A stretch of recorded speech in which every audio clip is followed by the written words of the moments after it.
Welcome to another episode of the Thrivalist Manifesto with Dr. G and Ben V. Dr. G, how are you today? I'm doing great, man. I'm looking forward to this one. I know. This is a good one.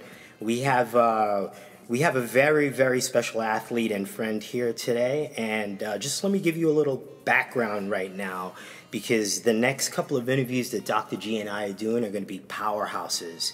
And I say that because we're interviewing a bunch of ladies that are thriving in their own regards, where whatever their passion might be, their profession, they are thriving at the highest level. And in the age that we're in right now, with the Me Too movement and all the media attention towards this inappropriate behavior towards women, past and present, it's a pleasure to bring on the interviewee guests that we have coming up, because they're thriving at such a high level. They set such a great example for women out there. And if the guys step out of line, they can kick their ass. So we'd like to welcome Lorna Kleidman to the Thrivalist Manifesto. Lorna is a 3-time world champion kettlebell athlete with 4 Master of Sport International class and 2 Master of Sport titles. And she's going to explain to us a little bit about what the kettlebell competition consists of. Anyway, she holds world records, national records, and didn't start competing until the age of 42. Is an author, a therapist, a business owner, entrepreneur, and a very, very special person. We'd like to welcome Lorna Kleidman. Welcome, Lorna. Thanks for having me. It's great to be here. I'm really honored. Thank you. Thank you so much. So, Dr. G, I'll let you lead the conversation a little bit. Yeah, I mean, there's so many directions that we can go with this conversation. You know, we want to talk about, and is it okay to talk about your age? Sure. Because that's a big one for me, because I'm getting up there too, and I feel that I've never really been an athlete in my life, and I'm at 47. I don't want to feel restricted that I can't try to become an athlete, and I'm in the process of trying to do that and training for a half Ironman and doing some events these past couple of years that I've never done before. And I think a lot of our listeners feel the same way, that they're later in life, but they either want to continue being the athlete in their life and take it into the 50s and their 60s and their 70s, and you've clearly done that. And so why don't we start there? Why don't you tell us a little bit about yourself and why you waited till you were 42 to become a competitive athlete? Yeah, well, starting out, I mean, just to say that being an athlete to me means that you're a specialist in one thing, and you strive to become better in that one thing.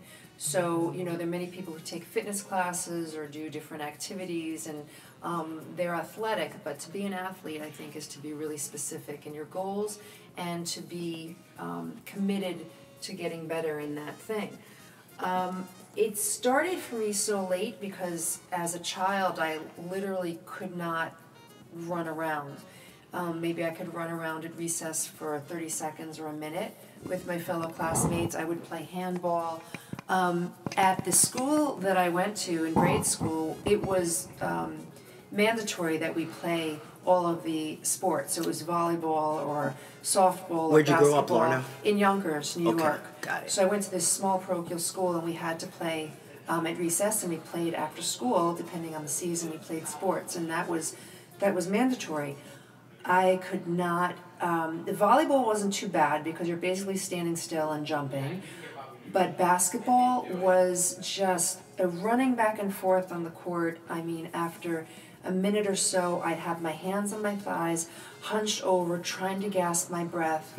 It was horrible, but it's just a handicap that I lived with, and I didn't know anything else, so this was my handicap. And for the audience, Lorna is speaking on, she had debilitating asthma as a child. Exercise-induced asthma. Exercise-induced asthma. Correct. Now, sometimes it would be brought on by stress or anxiety, but clearly it was also exercise, 100% exercise-induced, and whenever I'd move quickly or get my heart rate up, even at the slightest amount, I would go into asthma. I'd start wheezing. It was horrible. So when I was in my late teens, I decided I wanted to start taking dance classes.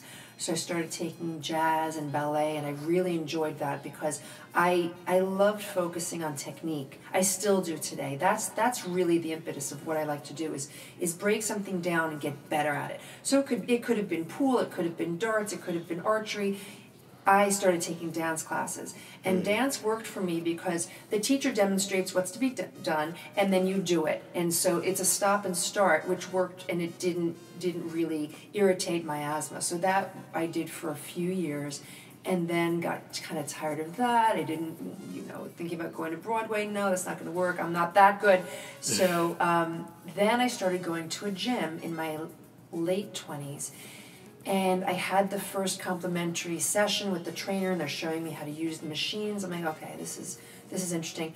Well, beyond the machines, I was hearing this hooting and hollering coming from the gym studio, the aerobic studio. Mm-hmm. And I heard this music, and every day these women would come out of the classroom, they'd be patting themselves with their towel, and they're sweating, they're glowing, and they're laughing. And I'm watching this for weeks on end, and I'm like, these women are so happy, and they're hooting and hollering. They're having such a great time. I have to see what this is all about. Right. Because I love moving. I love music. I'm a dancer. Right. So I'm like, let me take this class. Well, it was a high-impact aerobics class. Friggin' kick-ass class. Can I tell you, I stayed in the back of that class. I was at 27 at the time.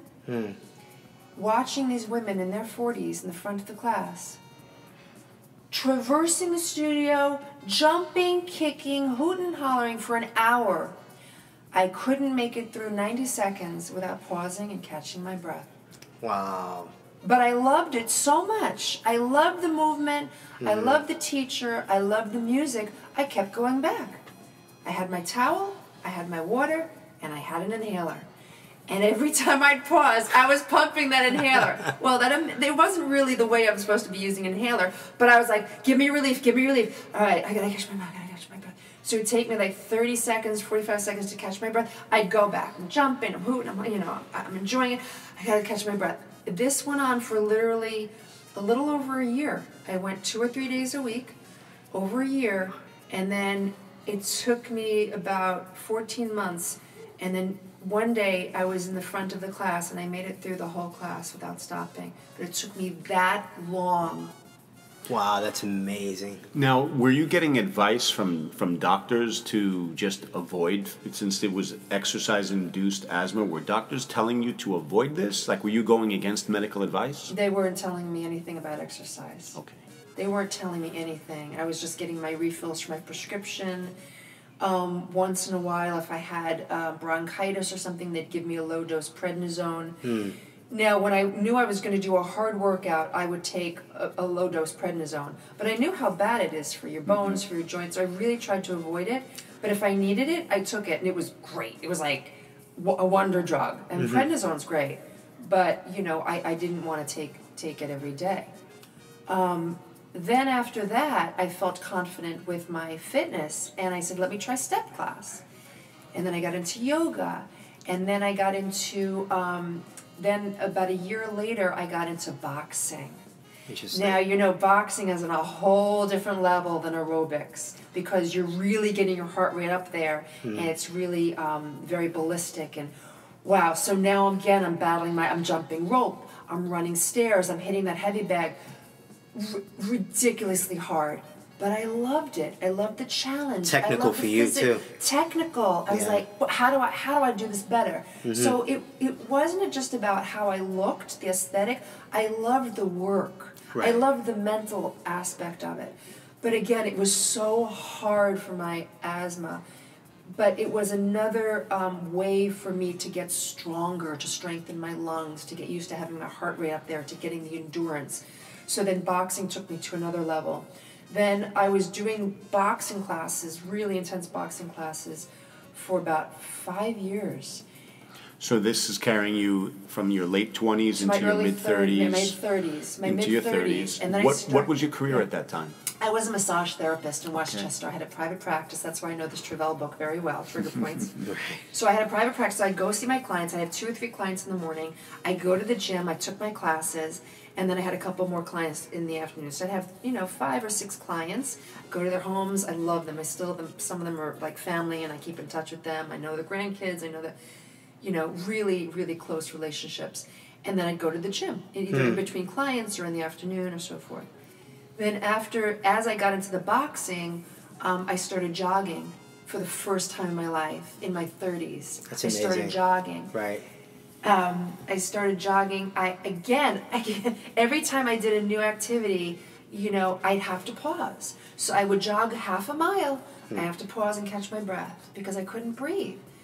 So it was just, even though neurologically challenging. Every new movement, the change in neurology. Right. So every new movement was kicking up my asthma, and I'd have to always be inhaling. So now, as a therapist, Lorna, were you exposed to any alternative therapies for the asthma back then? Because you must have been, being in the field, being a massage therapist. I mean, there was maybe some essential oils that people would recommend, or some supplements. I tried it all. It was just no.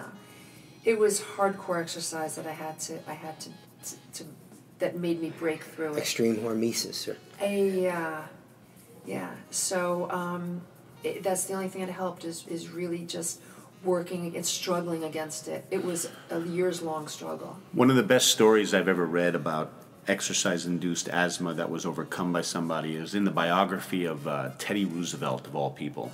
He had severe, debilitating, life-threatening asthma at a time, in the 1800s, where there was really nothing that you can do. You had to wait for the kid's face to go from blue back to pink and hope that, the child didn't die. And he went against all of whatever the medical advice was back in the 1800s and used fitness. It's a remarkable story, actually. I didn't know that. A lot of people don't know that about Teddy Roosevelt. He was a small, sickly child who exercised to the point where he was a competitive boxer, going into the ring at the New York Athletic Club and places that, there were very few places in New York that you can go for that kind of activity. And he was a rich kid. He came from means, and he would go and box with people who were like in the streets. And he had a similar story as yours. That's amazing. Yeah. It's the only way I found to overcome it. But again, at that time, I wasn't looking to overcome it. I wanted to work out because I enjoyed it, and I enjoyed the classes. Right, you weren't looking to cure asthma. No. You were looking to just feel great and work out. I was looking to work out, and this is the only way I could work out, was to do what I could for a few minutes and then pause. And I was like, okay, that's the way I have to do it. It's all right. But it was getting slightly better, but it was still a struggle. But that's the only way I could get through the classes. So that's what I did. And then, along with the boxing classes, then I started going to the gym like 2.5 hours a day, and getting really committed. And now this is more about aesthetic. Like, I really wanted to be in the best shape of my life. And then on Saturdays, I would go to the gym for 4 hours. I would take a kickboxing class, then a body sculpt class, then a boxing conditioning class, and then I'd have a muffin or protein shake in between. And then the last class at 12 noon was a boxing class where you're literally hitting the bags. And that was my Saturday. And nothing got in the way for like 3 years of that Saturday. I was there every week doing 4 hours. I loved it. That's amazing. I loved it. My conditioning was through the roof at that time. So this is when I was about 35, 36. Then, so now I meet my husband, who I was in Westchester, he was in the city, and once in a while you make a date on a Saturday or go to a baseball game, and I'm like, I can't, I have to go to the gym. I don't want to go to the game. Don't get matinee tickets. I have this I'm going to the gym. So once in a while I'd say, early is the game? Come with me I'd say, come with me to Westchester because you're going to come to the gym with me because this is my priority. Anyway, so then we got engaged and we moved to Florida. Okay. Before we moved to Florida, when we're making our plans, we bought a condo, I'm online looking for good gyms and classes because I need to replicate my routine in Florida. So that's the first thing I'm doing Now, I'm not looking for a job. I'm looking for my classes. Absolutely. Exercise first. So I'm going looking up Golds. What kind of classes they have? I'm looking up so I have a list of all the gyms, all the classes. I tried them all when I got down there. What part of Florida? Fort Lauderdale. Okay. So I tried them all within a radius of like 15 miles. None of them were really as good as what I was taking in Westchester. So I was like, oh no, this isn't good. So I contacted some people who knew some trainers in Florida. Well, lo and behold, I met this gentleman who was recommended to me, and I started training with him. And he was part of Kettlebell Concepts. He was actually a partner with Kettlebell Concepts back then. His name is Adam Cronin. And he was also from New York. He had just moved down to Fort Lauderdale a few months before me and my husband did. Oh, wow. So then he said, I know you've taken a lot of fitness classes. Are you interested in kettlebells? I said, I've seen them in the corner of the gym, but I've never used them. So among other workouts and the basic barbell stuff, this is the first time I learned barbell lifting, because I wasn't on the gym floor. I was in the classes. So Right. he taught me barbell lifting, which was great. Again, technical, mental, all that. Right? Exactly. Precise. And I was like, oh, I love this. So then he was teaching me kettlebell fitness, figure eight, swing, push presses, all this. So I trained with him 3 or 4 days a week for about a year and a half. And again, my conditioning at that point was sky high. And he said, I think you'd really be good at this thing called kettlebell sport. He said, I've just heard about it. It's a 10-minute competition where you're either snatching or jerking, depending on the lift you want to do, for 10 minutes, putting up as many reps as you can. So a few months later, he introduced me to my first coach, who was in San Diego at the time. But the thing is that because Adam believed in me, he said to me, Lorna, I think you'd be good at this. And because he said that, I said, okay, I'm going to look into it. Trusted him. Right. Totally So trusted him. now you went from being a fitness junkie, Correct.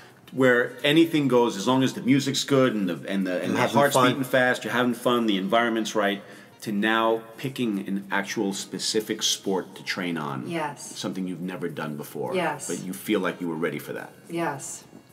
Well, before I even got into kettlebell sport, I went from working out 14 to 15 hours a week. And then when I was training with Adam, it was only about 5 or 6 hours a week. Because he said, you're going to need some recovery because we're doing real weightlifting now. And he was right. So besides yoga and lifting with him, I reduced my lifting in half. That was smart. Saved a lot of time, and I looked as good, and I was getting stronger now. Right. Because I was thinking to myself before I went to Florida, I was thinking, how am I going to keep this up 14, 15 hours a week when I'm in my 40s and 50s? Like, how am I going to stay the way I want to look? If it requires this many hours a week, how am I going to do this? And that was always something that I worried about. Like, am I going to get lipos? What am I going to do? Like, how am I going to So that's this? that's actually a really good point for the audience to understand. Is as Lorna's training age increased, not her biological age, but her training age increased, then she's able to tap into a greater level of intensity. So the volume of training throughout the week has to come down. She associated that with her chronological age, but in fact, it's really her training age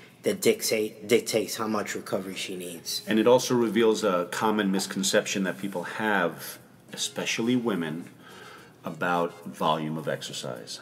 5-6 days a week, 2 hours a day. That's a that great is point. Unsustainable Yeah, that's a for great anyone. point. But let's Yeah. just say you can make that happen. Okay, 2 hours a day, 6 days a week.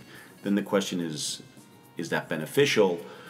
Because where's the recovery, right? Yeah, and what are the quality of those 12 hours? Yeah. Yeah. Yes. That's the key too. All right, so continue. Now you're Right. starting to reduce your training down to 5 or 6 hours a week, but it's Right. very specific, and you're working with a coach. Introduction to kettlebell So sport. now I'm gonna meet the coach.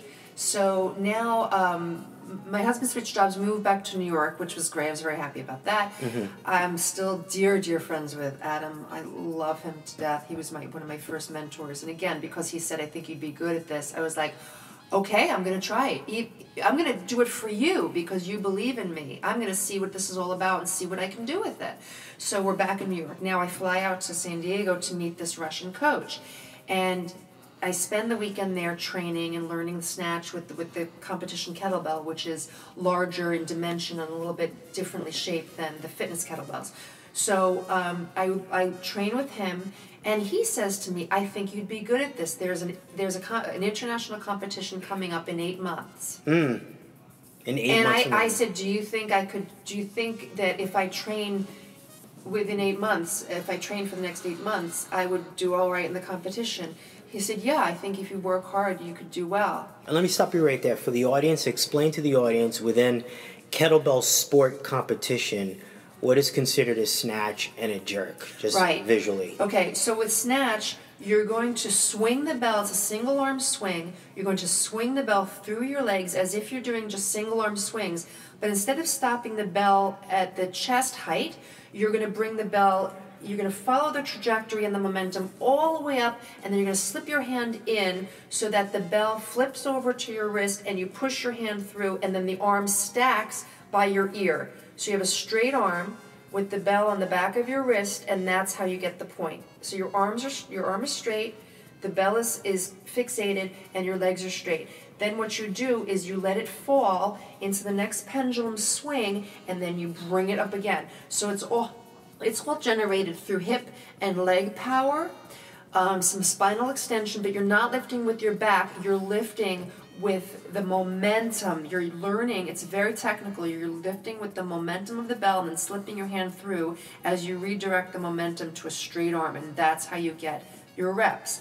So you have 10 minutes to fulfill as many reps as you can, changing hands one time from right to left or left to right. And you can't put the bell down, nor can you just rest the bell anywhere but overhead. What are the weights of the bells, Lorna? So the weights of the bells, women can now, well, it was different when I first started. When I first started in the international competitions, women could only do 16 kg, which is 35 pounds. Mm-hmm. And the men could do 24 kg, which is 53 pounds, or 32 kg, which is 70 pounds. Now, because of the influx of the American competitions, especially with Valery Fedorenko, he helped to institute lighter bells, which was great because then we can have a broader market. So now you can lift it as light as 8 kg, 12 kg, 16 kg, almost like 20, weight classes. 24, right? And there are weight classes for the lifter's body weight, but there are a multitude of weights. So a woman could start with an 8 kg. As a novice, a man can now start with, I've seen men do as light as 12 kg, all the way up to 32 kg. So they split you up into the weight class of the kettlebell itself as well as the weight class of your body? Correct. Do they break you up into age groups? Yes, but that's a whole nother thing. But most people compete in the open. There are junior categories and there are veterans categories. I am a veteran technically because I'm over 50 years old, but I generally compete in the open because technically if I register as a veteran, they would only allow me to lift 12 kg. So if I want to lift 16, 20, or 24 kg, I have to register in the open. In the open. Otherwise, they'd limit me. So what's the average age of the female you're competing against? 20s and 30s. There you go. Yeah. Nice. So let me just describe the jerk. So jerk, most men have to do double bell jerks. So they're holding 2 bells in the rack position, right? And they launch it from their chest with a dip and a drive. So it's like a push press or a jerk with barbell, but you're using 2 separate kettlebells. Hands are together. Your hands are together, right? And you push it off your body and you get under it and with your arms straight, and that's how you get the jerk points, or and then there's another lift called long cycle where you swing and clean in between each jerk. And now women are doing 2 Dr. bells. G winced when you said jerk points. Jerk. Yeah, so we have rack, jerk, and snatch. So there's a lot of fodder for dirty jokes. Yeah. It's all over the place. There's nothing you're going to say that I haven't heard before. I was going to say. Now you have a nice snatch. Show me your jerk. Listen, I've heard it all. It's hysterical. It's hysterical. You have to. It's hysterical. With names like that. know. Like, who came up with names like that? The Olympic lifting. That's it all right. comes from Olympic lifting, so we can blame them. Dirty It all bastards. comes from Olympic lifting. The Russians. The Russians, those darn Russians. So those are the choice of lifts that you can do. The 2 lifts. I focus on snatch because it has an extremely low injury rate. I mean, and I've never ever in the 10 years I've been competing been injured with snatch or anything. So Yeah. I think I'll stick with it. Yeah. Yeah. No, it's an amazing exercise. We've spoken about it on the podcast, and utilizing it. You know, it's the most athletic lift I think that It's exists. a big movement. It's a huge movement. Big It's movement. super technical. Very technical. And it has the biggest transfer to sport of any lift that I've encountered at all. So, when people go to your website after they listen to this podcast and they see pictures of you, I'm telling you, those pictures are real. Not only are they real, they're unadulterated. She's right in front of me. She looks as good, if not better, than the pictures on the website. Absolutely. And to that point, I want to get to, because that was important to you, especially when you were in your 30s. You became a fitness junkie partly because of the aesthetic. You were doing body sculpting, etc. How did your body change when you went from the fitness class environment and volume to resistance lifting, and particularly the kettlebell sport? You know, my body looked better when I started lifting the 16 kg with the 35-pound bell. I got good lean muscle mass. My butt was more lifted. My abs were more toned. My back became stronger because of all the extensions and posterior chain work. The only downside, I would say, is now that I'm training with the 24 kg consistently and the 26 kg, because to get good at the 24, you're going to have to overload, right? It puts on a lot more muscle for me, for my body. Doesn't mean it would for most women, but it puts on more muscle on my body. And I get hungry. So I'm a little bit, thicker, heavier than I'd like to be, but you know what? I want to make records with this weight.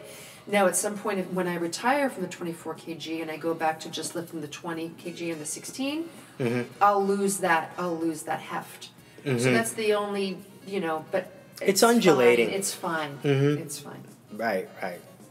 And there's ways to keep your strength and lose fat and become leaner. So that's right. Those are all things that you can do with nutrition, etc. And we can go into a whole other tangent on that. But right now, let's stick to your story. So I'm loving this. You're in your 40s. You're a competitive lifter. Competition 8 months away. Meets the Russian coach. 8 months away, yeah. So I go back to New York with, I bring a bell. I bought a bell from him, competition bell. I bring it back to New York. And he starts giving me programs online, and I'm sending him my videos every week, and he's giving me critique. And I didn't know much about technique then, but I learned as I went. I'm still learning. Still 10 years later, still perfecting the technique. It never ends. So I'm preparing for this competition, and I have a goal.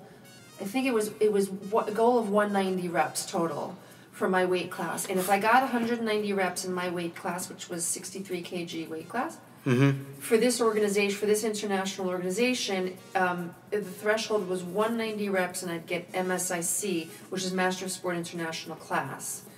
And that's a very high ranking. And I thought, I wanted that to be my goal. High ranking as recognized by the international community. Got it. Understood. Right. Understood. Which up to that point, or up to now, who's dominating that? Is it still Eastern Bloc countries? Yes. Okay. The Russians and Ukrainian countries, absolutely. Okay. Yes. There's Belarus, there's a few other, but they're all Eastern Bloc countries. They are dominating it. Understood. There's no other, there were 2 other women, Catherine Imes and one other woman who had competed, I think, previous to me. Yeah, in competition. But we were the first. So for the audience again, this is weight class was 63 kilos. So it's what 130. 138. 38. Okay, so it's a 138-pound woman in 10 minutes time with a 16 kg. Yeah. So it's a 35-pound kettlebell, 190 repetitions. Right.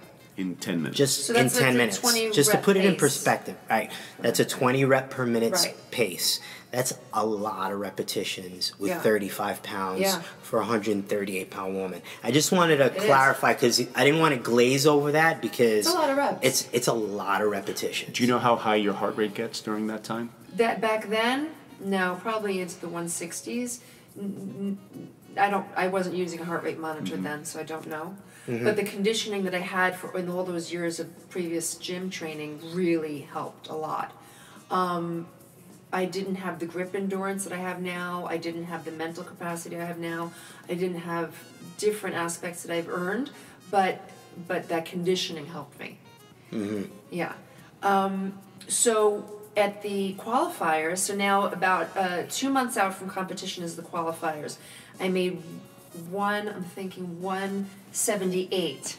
Wow. So now I'm like, I know I'm close. First competition ever. No, this was the qualifier. Well, it really wasn't. It was like an informal competition. Got informal. it. Okay. Right. So I got 178, and then I'm like, okay, I'm a couple months out. So then I'm like, I need help besides my coach. So I asked Adam, who's still in Florida. I said, Adam, I need a trainer, a strength and conditioning trainer up here in New York who's going to help me. Because I like my coach, but I feel like I need more strength and conditioning. Now, had I still been in Florida, I would have been working with Adam. Right. I said, send me to somebody. So he used to work with Larry Tuhig, who now I've been training with for 10 years. Right. So Larry is my strength and conditioning trainer. And I said, Larry, hi, nice to meet you. Adam referred me. I have a goal. I have this goal in like 2+ months. Get me there. And he was like, wait, who are you? What? And I'm like, no, just get me there. So I meet with him. I start training with him. Well, I made at that first competition, I made 193. That's amazing. I made my goal. Wow. I made my goal. Wow. And you have since then how many world titles and how many national titles? Let's see. Now that was my first competition. Then the best I ever did with 16 kg was in 2011. I did 270 reps, so that was like a 28 rep pace. But I have to say, as a caveat, You did 100 more reps than your qualifier. Yes. How many years later? So that was 4 years later. That's unbelievable. 4 years later. Yeah. You improved, like, it must have been like everything, just technique. I also started working with the 20 kg, so I was starting to get used to a fast pace with the heavier weight, and then when you go back down to the 16 kg, it flies. All you need is the endurance to get through the 10 minutes. Wow. So that was a world record, which I held for almost 2 years, and then a woman who's one of the best lifters in the world now, she beat me by 5 reps. She got 275. She's from Scotland, Abigail. So she beat me almost 2 years after I made the world record. Okay. And then my best reps with 20 kg, I just made a couple months ago. Because even though I'm competing mostly with the 24, sometimes I like to go back down and do it very fast and make a new record. So my goal was 203 to make a new overall national record in the open category, North American record. I got 202. So I tied with a woman who's out in California. I think she's in her late 30s. She's also one of the best in the world.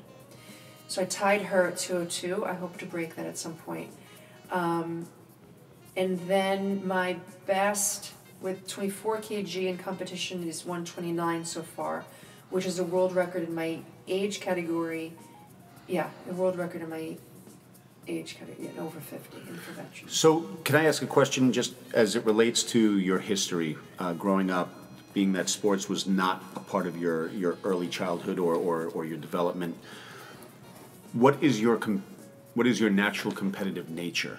I'm not really competitive with other people. Very competitive with myself. Yourself. And you've always been that way in, Yes. in anything you did? Yes. Or is it just with fitness? In other words, you set your goal, you meet it. You set your goal. It's much more with fitness than it is with anything else in my life. I don't have the same tenacity like with business. I work hard, but it's not. I can't. There's no way I could put the kind of mental, energetic focus I put into my sport into anything else. I wouldn't be able to do it. Yeah, because so I have a consuming. daughter who will trash talk you while she's playing Monopoly. So No, I don't do that. That wasn't you. That's not me. That is not me. I'm really solely focused on this. And if you had to attribute the success in your sport to 3 things, what would they be? Wow. Just determination, perseverance, and problem solving. Problem solving. A That's lot good of it is problem solving. That has to do with the technical side. Yeah, anything. The whole program. Technical, mental. I mean, if I don't have a good training, I have to figure out why, what went wrong. If I didn't do well in the competition, you better know why. And you have to fix that. It's a lot of problem solving, actually. It's funny. It's there's cliches, but there's one. We hear them all the time with regards to sport. But I do like the cliche that says, "I either win or I learn." Right. Exactly. That's always struck home with me because it's not, the losing part. It should be less. It should be more about what did I learn from this experience. You have to. Otherwise, what other takeaway are you going to have from it? Besides, you're going to feel bad and mope around. Right. Well, what is that going to do for you? Mm-hmm. How is that going to serve you? And there's only so much that your coach can teach you. I mean, they can watch the video after the fact if they're not present, or they can have a conversation with you, but they're not in your head. Mm-hmm. They don't know how well you slept. They don't know how much you're on Facebook the week before. They don't know if you stopped drinking. They don't know what your nutrition is. They don't know what your home life is. They don't know, fought with your boyfriend or your husband. There's so many aspects to life that can interfere with your focus or your ability or your motivation. So you better figure it out for yourself. So I think I'm a good problem solver, and I've become better as I've gone on. What's your husband doing during all this time? We haven't talked about him at all. Is he's I'm sure very supportive. So supportive. Is he in the sport himself? Does he have any fitness? No, I wouldn't be able to live with a person who No. I support him with his work. He's an attorney, and he came to, I would say, with me for the first 20 competitions, whether they were local, California, overseas. He came with me, and he was my personal coach and my support system. And he is extremely, extremely supportive. That's amazing. And now he comes if he can. If not, I'm okay. Yeah. Right. That's great. He's great. And he knows how to coach me. So if I'm home and I know I have a hard set, I'm like, honey, can you watch my set for a little while? Or I have an interval set. Can you? This is my reps per minute, and this is my rest period. And he knows what to look for. He knows if He coaches me at home. He's learned the sport. He knows. He's learned the sport. Well, yeah. In my early 30s, my hips started to degenerate. I started getting some clicking in the anterior left hip. And it turned out to be a labral fray, a fray of the soft tissue of the labrum. Didn't hold me back from doing anything, but it was slowly deteriorating. When I was doing my deadlifts or squats over the years, between being maybe in my late 30s and my late 40s, year by year, the range of motion was really deteriorating. I went to HSH, which is Hospital for Special Surgery, because I heard about a fabulous doctor there. And I got an MRI, and What was that doctor's name? Dr. Paul Polici, who is absolutely amazing. He's very well known. Yeah, so the range of, the ball and socket on my left was deteriorating, but there was still a little tiny bit of room, and the doctor said to me, "You're not in pain. So it's basically right now just see it as an inconvenience. Come back to me when you're in pain." And I walked out of there and I thought to myself, I just don't know that I'm ever going to be in pain. But I was walking with a limp. I was running, having to open up my left hip to get that leg back into extension. It was really visible. It was very, very difficult to sit on a plane. I had to abduct my leg to the left to make room because I had no flexion. So I went back to the doctor about a year and a half later, took another MRI. Now I was bone on bone. And I said, "Dr. Polici, I still don't have pain." But I said, "Would you do the surgery now that I'm bone on bone?" He said, "Yes." I was like, "Great. When can I do it?" I want to get this done. Because you were severely limited in your I was so limited. function. I was still able to do my snatching, but I couldn't get this left hip through. So I would have to pull the rest of the way with my right arm. And that could create other injuries. Yeah, so it was really not good. So anyway, I had the year and a half ago. I had a full hip replacement with the posterior approach, which I highly recommend. And Within 3 weeks, I was gently working out again, and within a couple months, I was snatching again. And So you did your own rehab, basically. did my own, but yeah, did my own. It really Yeah. wasn't any. There really wasn't anything to re-educate. It was just basic movements. Understood. You know? So It your wasn't- symmetry returned, Yeah, your symmetry, range of motion. So we've come a long way. I mean, when I was in school and Bo Jackson got his hip replaced, and obviously his career ended. He came back and hit a home run, you know, for the Chicago Cubs. But pretty much his career was over. And now we have technology where somebody like yourself can be at a top performer in a very challenging sport and be a world record holder after a hip replacement into your 50s. Yeah, and don't believe that you can't run on a hip replacement, because I asked doctor, I'm not a runner, but I showed him a video of me snatching. I said, can I do this after my hip? He said, yes, you can. I said, I run once in a while. Can I run? He said, yes, you can. So the material is a plastic and ceramic head, and he said he's had no problem. He doesn't have. It doesn't wear out. It's like a 40-year life. Yeah, the technology totally and different now. the surgical experience is like, it's improving exponentially. It's amazing, Unbelievable. like Just year have to to find year. the right doctor. It's funny because I have a lot of patients who will say, I'm not getting surgery, I'm not getting surgery. And you see the limitation that they have. And the most common thing over the last 20 years that I've heard from people who eventually got the surgery was, why did I wait so long? Why did I wait so long? And again, with my background as a chiropractor, surgery is something I want to see fewer and fewer people get. But the fact is, if the degeneration has gotten to the point of restriction and quality of life being compromised, my goodness, we do have technology now. So it's Thank great. goodness. It's great to see that you are still competing at an elite level into your 50s after a hip replacement, which was just a year and a half ago. And I think for our audience and for our women out there, it's really inspiring to hear that. And don't stop working out, because I would have had to have this hip replaced whether I was active or not. And actually the weightlifting helped keep me out of pain. I mean, it was really incredible that I was still running on the hip that I had, bone on bone, without pain. Even though I looked a little cockeyed, but I really never had pain. And I never had pain after the surgery either. And that's a testament to weightlifting. So it's... Excellent. You guys Study after study now is coming out that they show the biggest component for longevity is strength. Hands down, above anything else. I mean, and they've looked at everything. These have been long-term studies.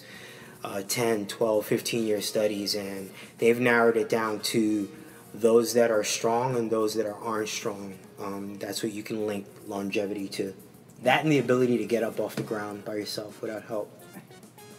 And we always say that with aging, there are 3 components of aging that are most important to think about. One is neurodegeneration.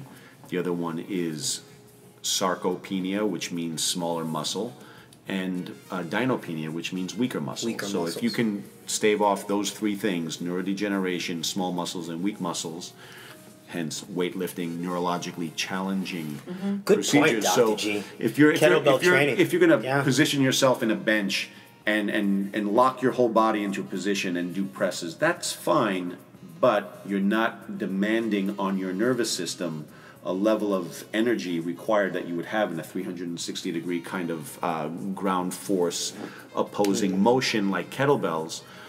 You're not going to challenge your nervous system, and neurodegeneration can, as we get older, become a factor.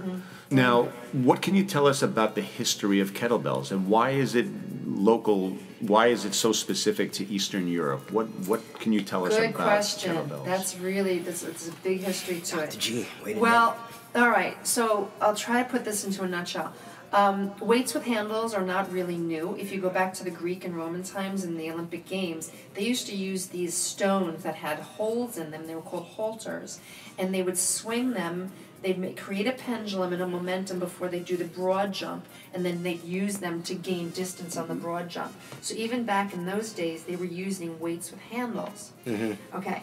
So we come back to maybe the 18th century, 19th century, and back in the day, even today, some church bells have these these huge bells that weigh 3 tons. Right. And you have bell ringers who have to pull these long ropes, and it actually requires a lot of skill and strength through the abs and the lats to pull. And sometimes you need 3 or 4 men to pull to make the sounds of the bells that you need for the church on a Sunday. So the bell ringers used to pull and practice with bells with the clappers taken out, so that they could practice their strength.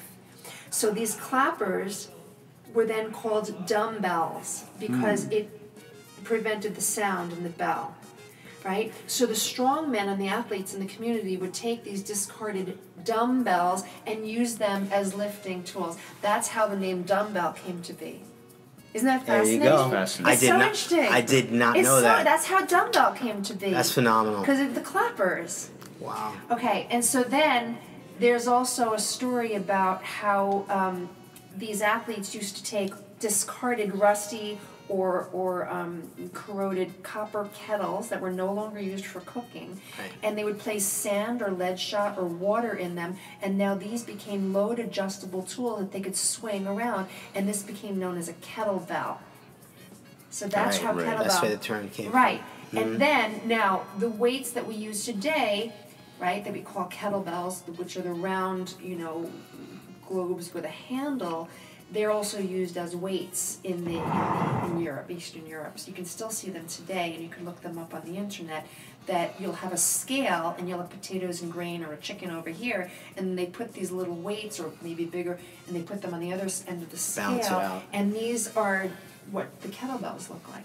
So these farmers or merchants would take these weights, and in their boredom or at the end of the day, they'd take a 50-pound or 24 kg, and they'd say, "Hey," to their, the neighbor, the other vendor, "How many times can you press this?" Sergey. And Sergey, "Hey, Ivan, how many times can you swing this?" And then it became a local event, and then they included juggling and pressing events that would go on all day long.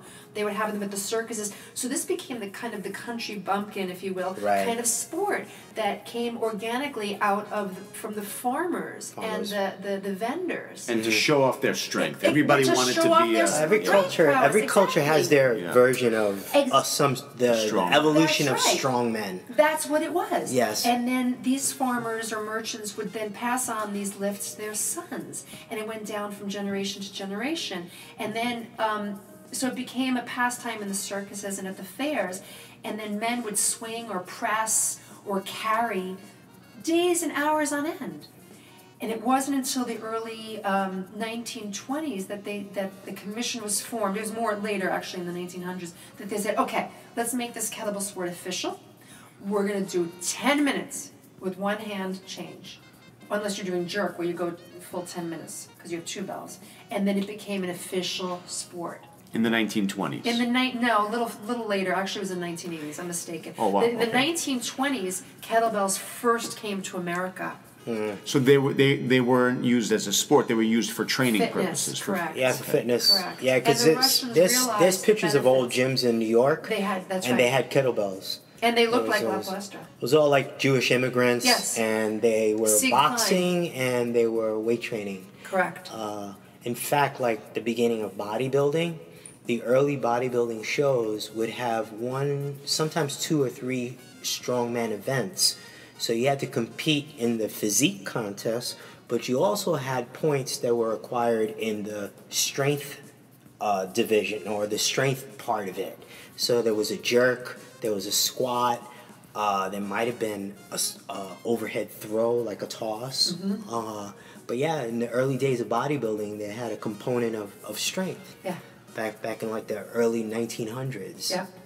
That's interesting. So this is a great segue to Kettlebell X. Tell us how that Kettle X. I'm sorry. That's all right. Tell us how it evolved and exactly what the platform is. Right. So Kettle X is something I created. I have classes, fitness DVDs, and a certification course for trainers. So what I wanted to do was present kettlebell fitness in a way that's fun, that's not intimidating, and that you don't have to use a very heavy weight. So we're getting away from, 20 kg, how many can you press, and really heavy weight kettlebell. Let's have fun with it. Let's do some figure eights, let's do some swings. I want to introduce people who have never used kettlebells before to the joy of kettlebell fitness, which is where I started, with kettlebells.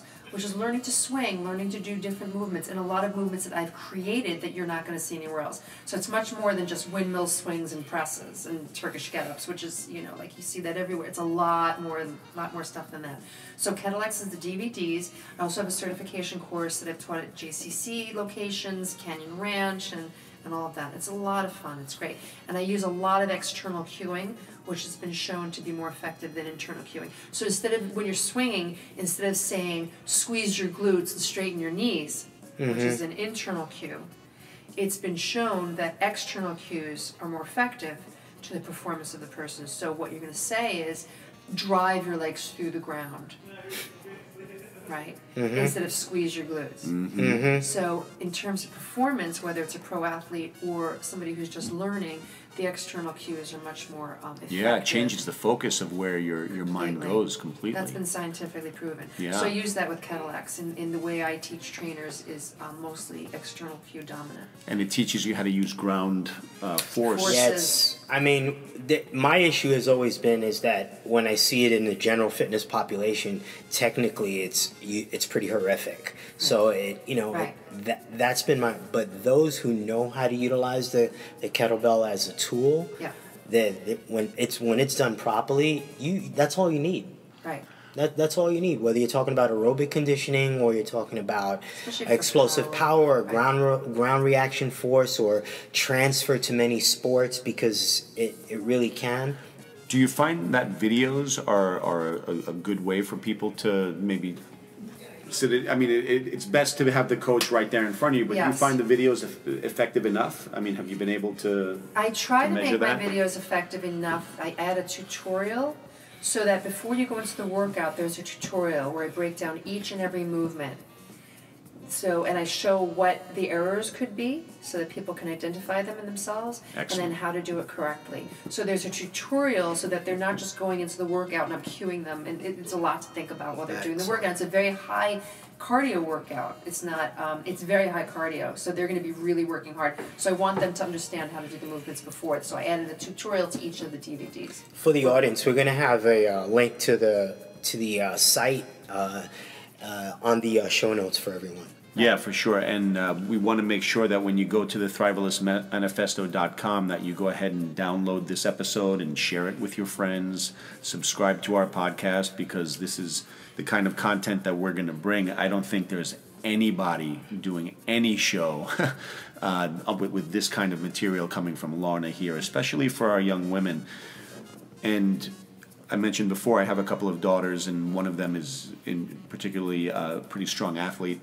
And are there any sports that you found kettlebell training to help advance as far as the skill set goes? I would say everything. Golf with the rotational component.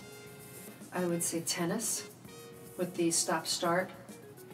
And again, the swing motion. Not necessarily that you have to do snatch, but just having any kind of object. If you have a sport and you're catching, or you have an object that's going through ranges of motion, you have to stop, start, you have to anticipate. You know, that's what the kettlebell is all about, is about being able to anticipate and move counter to it as it's moving and control it as opposed to it controlling you. So it's terrific neurological education for the body. And the other great thing about kettlebells, which I really appreciated when I started using them, is that it's utilizing 3 dimensions of the joints. So you're addressing the posterior shoulder. I mean, how many people in the gym work their posterior deltoids or infraspinatus? Do you ever see that? 1%.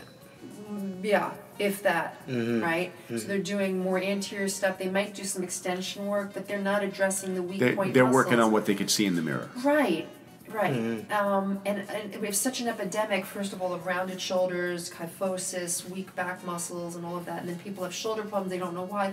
All you have to do is some external rotation, and you're getting them to stay upright and then get rid of the clicking and all of those things. So that's a whole nother rabbit hole. But the kettlebell, because of the way it moves and because it's extended from your hand and adds another joint to your arm, is going to use and accentuate 3 dimensions of the joint, be it the hip, be it the shoulder, and all of that. So it's a very healthy way of working out.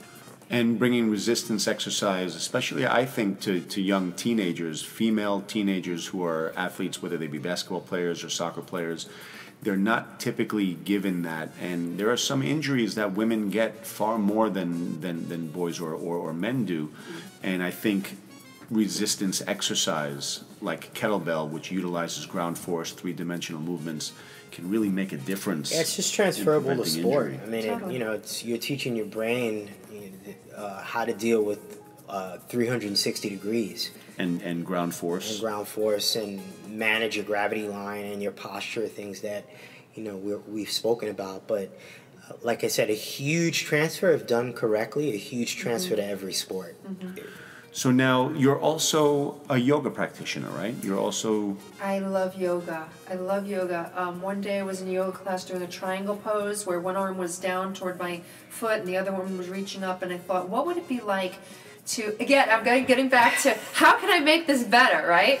So I'm thinking, what would it be like to have a light weight in this upper hand? And what would it be like to transfer that light weight through a pose into a balance? And what would it be like? So I'm thinking. The dance background. And then there's the dance background, Right. So I'm thinking, how can I make this yoga more interesting besides just using my body and gravity?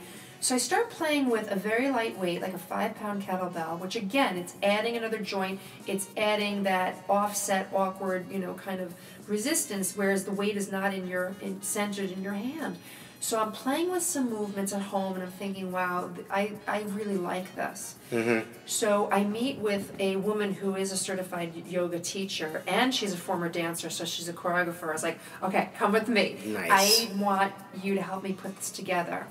Well, she's become my partner and co-creator in Spry Yoga. We call it Spry Method now. And Spry stands for Strength, Power, Resistance Yoga.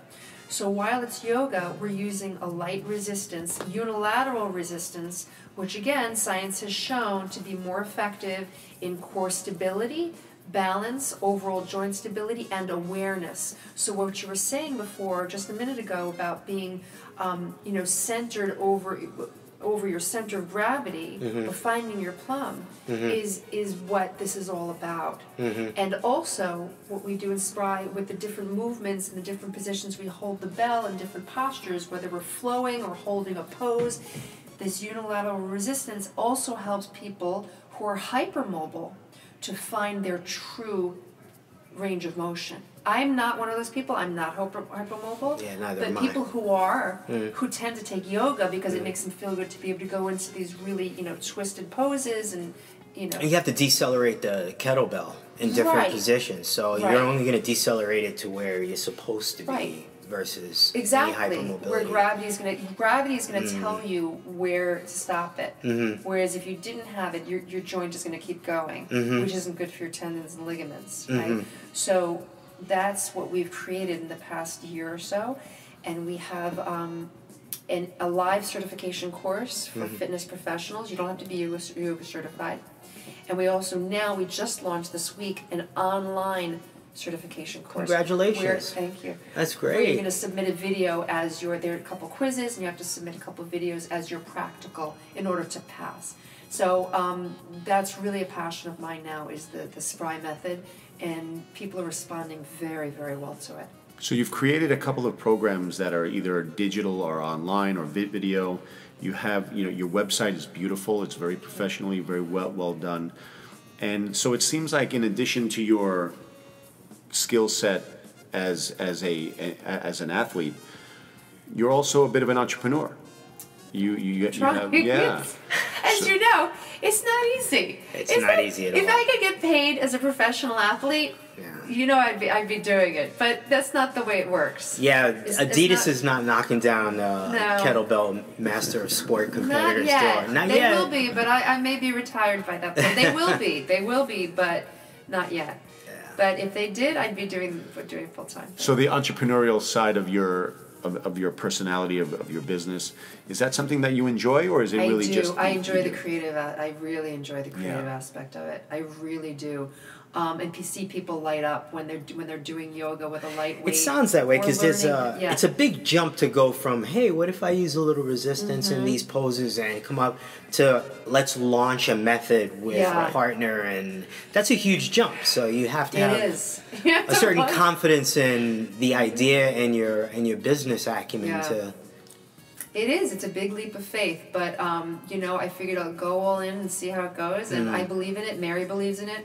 And everybody's had really good responses to it. And then again, getting back to Kettle X, the way I teach kettlebells is different too, and people respond really well because it makes sense. Even to the layperson, it just makes sense with a lot of those external cues. And then the trainers feel confident that they can take it to their clients and teach it. And you don't have to start with a swing; you just start with a squat. Right. But it's just the way you offer it, and it doesn't have to be scary. It doesn't have to be super heavy. Kettlebells are not meant to create max strength, by the way. So you go to a barbell for that, right? So it creates great aerobic conditioning. It's great for power. It's great for stability. But it's not for max strength. Right. We're not going to be doing any 1 or 2 rep maxes with kettlebells. Right. Well, I think that we've hit on everything that we had to ask, and again, we're going to have the links to both Kettle X and the Spry method on the show notes. We are going to definitely invite Lorna to come on again, for sure. Let us know where people can find you. Yes, sure. Please. It's www.spry.com. And then the other one is www.kettlex.com. And if you want to reach out to me, I'm at lornafitness@gmail.com. And I'd love to, if you have any questions, any concerns, whether it's about Spry, Kettle X, or competition, I'm more than happy to. Do you still do one-on-one coaching? I do one-on-one coaching for technique. I used to write programs for competitors, but I don't do that anymore because there are a lot of good coaches who do that. And I'd rather them do it. But I'm pretty good with teaching technique. So if somebody wants to meet with me here in New York City and go over technique, be happy to do that. Where is your gym? I work at a Velocity Sports Performance. On 58th. East 58th, yeah. They have the competition bells there. Right here? Yeah. 58th and Lex. Between Park and Lex. Yeah. Excellent. Perfect. Thank you so much, Lorna. Lorna, thanks so much for being our guest, and My continued pleasure. success both on business and in competition. And to you guys too. Thank you so much. Thank you. And that'll be it for this episode of the Thrivalist Manifesto with Ben V and Dr. G.